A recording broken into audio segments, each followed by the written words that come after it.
Hello friends, मेरा नाम परिवेश नागर है और मुझे ऐसा लगता है कि लाइफ में हर कोई कुछ ना कुछ पाना चाहता है। और आज जो जानकारी मैं आपके सामने लेकर आया हूँ उससे आप जब भी चाहें जो भी चाहें वो आप लाइफ में पा सकते हैं। लेकिन लाइफ में अगर हम कुछ भी पाने की बात करें तो हमारे पास कुछ 2 से 4 ही ऑप्शंस होते हैं जिससे हम लाइफ में कुछ भी पा सकते हैं। जैसे कि हम एक नौकरी ज्वाइन कर सकते हैं या किसी प्रोफेशन को ज्वाइन कर सकते हैं या फिर एक कोई भी अपना बिजनेस स्टार्ट कर सकते हैं। लेकिन इन तीनों चीज़ों के बारे में डिटेल में बात करने से पहले हम लोग एक स्टोरी सुनते हैं। होता क्या है कि एक बार एक व्यक्ति मरने के बाद जाता है स्वर्ग, तो वहां पर उसे डिसाइड नहीं कर पाते हैं लोग कि इसे स्वर्ग में भेजना चाहिए या इन्हें नर्क में भेजना चाहिए। तो वो उससे खुद पूछते हैं कि भाई आप कहाँ जाना चाहते हो। तो वो कहता है भाई मैंने तो दोनों देखे नहीं है, मुझे दोनों दिखा दो तब मैं डिसाइड कर पाऊंगा कि कहाँ जाना बेहतर रहेगा। तो पहले उसे स्वर्ग में लेकर जाया जाता है और स्वर्ग में वो देखता है कि सारे सुख सुविधाएं हैं, सारे ऐशो आराम है और वहां लोग संतुष्ट हैं, खुश हैं और बहुत अच्छा महसूस कर रहे हैं। तो उसे लगता है तो बहुत अच्छा है, लेकिन चलो अब नर्क भी देख लेते हैं ताकि हम डिसाइड कर पाए कि कहाँ जाना है। फिर वो जब नर्क जाता है तो देखता है वहां पार्टी चल रही है। वो देखता है कि वहां पर बड़े मजे कर रहे हैं लोग, नाच रहे हैं, गा रहे हैं, झूम रहे हैं और वहां खाने को इतना कुछ है कि उसको लगता है कि भाई मुझे तो यहीं रहना है। तो वो जिसने उसे ले गया होता है वहां, वो उससे कहता है कि भाई मुझे तो नर्क में ही रहना है। वो उससे कहता है देखिए आप एक बार चुनाव कर लें कि आपको यहाँ रहना है तो उसके बाद आप उसको बदल नहीं सकते। वो कहता है हाँ, दूसरी बार सोच भी कौन रहा है, मुझे तो नर्क में ही रहना है। तो वो कहता है कि नर्क में रहना है। जैसे ही कहता है वैसे ही वो बंदा गायब हो जाता है और उसे ऐसा महसूस होता है कि वो गर्म तेल की कढ़ाई में उसको तला जा रहा है। तो वो अचानक चिल्लाने लगता है कि अरे मेरे साथ ये क्या हो गया, मैं अचानक तेल की कढ़ाई में कैसे पहुंच गया, अभी तो इतना मजा आ रहा था, लोग इतना एंजॉय कर रहे थे, इतना खाना खा रहे थे, अचानक ये क्या हो गया। तो पास वाली तेल की कढ़ाई में जिसे तला जा रहा था वो ये कहता है कि लगता है आपने नर्क को बाहर से देखा है, नर्क अंदर से ऐसा ही लगता है।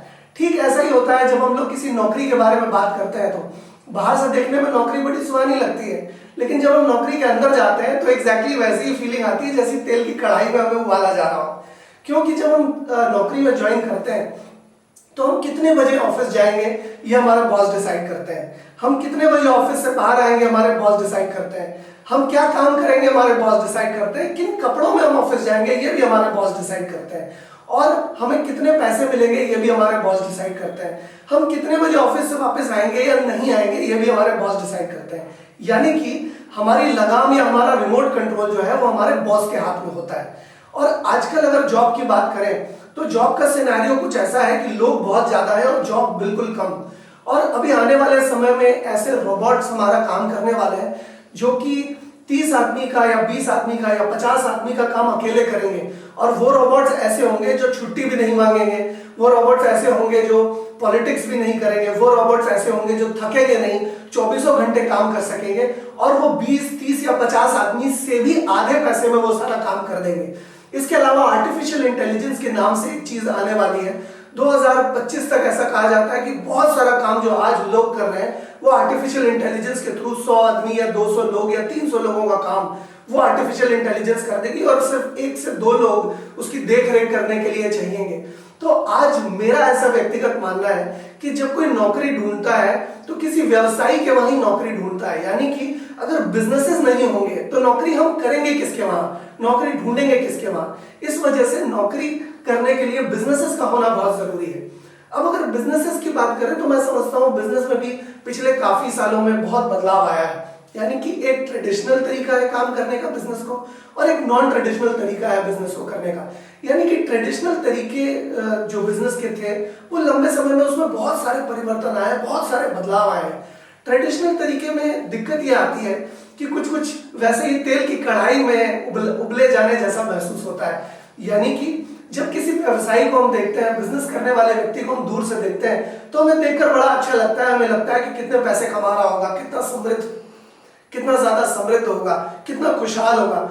लेकिन वास्तविकता यह है कि जब हम पूंजी निवेश कर देते हैं, जब हम कैपिटल लगा देते हैं, जब हम उसमें अपना पैसा लगा देते हैं तो उसको पूरा जीवन अपना झोंकना पड़ता है, अपनी पूरी सेहत झोंकनी पड़ती है, अपना समय झोंकना पड़ता है।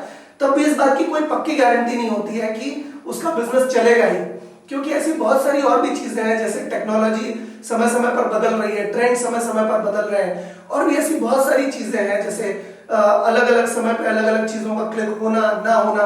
कोई गारंटी नहीं है कि हमारा बिजनेस पैसे लगाने के बाद भी चलेगा ही, इस बात की कोई पक्की गारंटी नहीं कर सकते। अगर हम नॉन ट्रेडिशनल तरीके की बात करें तो उसमें से एक बिजनेस ऐसा है जो कि बड़ी तेजी से आगे बढ़ रहा है। एक ऐसा बिजनेस जो अगर 10 बड़े बिजनेसेस की बात करें तो उसमें से 7 से 8 बिजनेसेस यही काम कर रहे हैं। वो कर रहे हैं ई कॉमर्स के थ्रू नेटवर्क एंड डिस्ट्रीब्यूशन। अगर हम बात करें अमेजन की, या अगर हम बात करें फ्लिपकार्ट की, अगर हम बात करें इस तरह की और भी कंपनीज की जैसे कि ईबे, जस्ट डायल, या इस तरह की और भी बहुत सारी कंपनीज हैं जैसे कॉस्टको, वॉलमार्ट, शॉपक्लूज, ऐसी बहुत सारी और भी कंपनीज हैं जो कि नेटवर्क एंड डिस्ट्रीब्यूशन का काम कर रही हैं। ऐसी कुछ और भी बड़ी कंपनीज में से है फेडेक्स, डीटीडीसी, ब्लू डार्ट, ऐसी बहुत सारी कंपनीज नेटवर्क एंड डिस्ट्रीब्यूशन का काम करती है।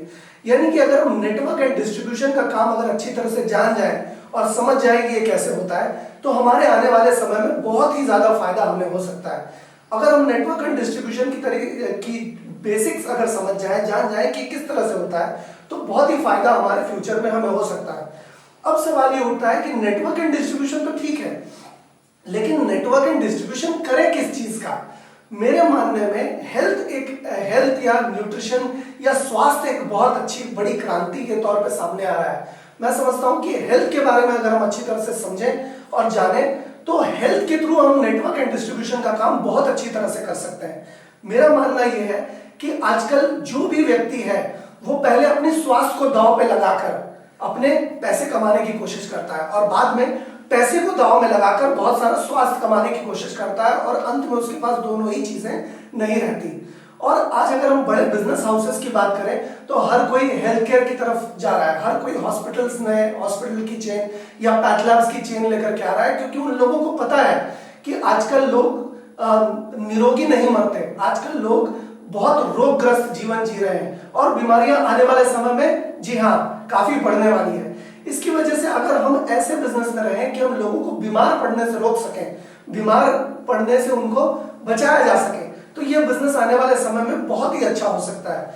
अब मैं ऐसा समझता हूं कि आपको लगेगा कि भाई ना हेल्थ के बारे में हमको ज्यादा अच्छी तरह से जानकारी है, ना ही हमें नेटवर्क एंड डिस्ट्रीब्यूशन के बारे में अच्छे से जानकारी है, कि यहाँ पर एक अच्छे सारथी का या अच्छे कोच का या अच्छे पथ प्रदर्शक का बहुत अच्छा रोल है, बहुत इंपॉर्टेंट रोल है कि आपको अच्छी तरह से गाइड कर पाए कि किस तरह से चलना है, क्या करना है, कब करना है और कैसे करना है, जो रोल हम बहुत अच्छी तरह से बहुत सारे लोगों के लिए निभा रहे हैं।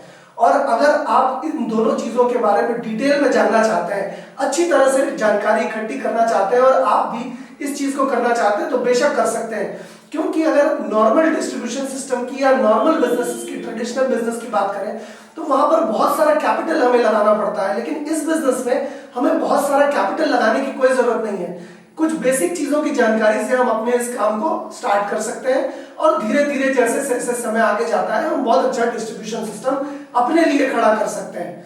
तो इसकी अच्छी जानकारी के लिए आप हमारे साथ जुड़ सकते हैं, हमारे साथ संपर्क स्थापित कर सकते हैं या हमारे चैनल के साथ भी संपर्क स्थापित कर सकते हैं। और ऐसी ही बहुत अच्छी जानकारियों के साथ हम आपके सामने आते रहेंगे। आप हमारे साथ जुड़े रहिए। धन्यवाद।